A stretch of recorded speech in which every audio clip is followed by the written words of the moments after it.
Mga kapatid, hindi lang ito tungkol kina Junila Castro at Jed Tamano, pero sila ang malinaw na mukha ng realidad na ilang beses na nating nakita.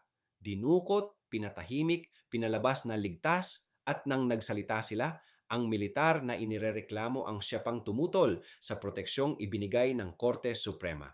At dito tayo napapaisip, kung paulit-ulit lumilitaw ang ganitong pattern, pagdukot, takot, pagsupil sa boses, at pagkontra pa sa proteksyong legal, paano natin masasabing isolated case lang ito?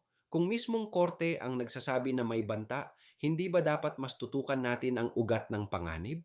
Mga kapatid, ang lipunan ay hindi maaaring maging manhid sa paulit-ulit na kwento ng pang-aabuso. Dahil kung hindi tayo kikilos, uulit at uulit ito. At may panibagong Junila at Jed na magdurusa. Ako, si Padre Jesse Galilea, may pusong Pinoy, kasama ninyo sa pananalig at pakikibakang panlipunan.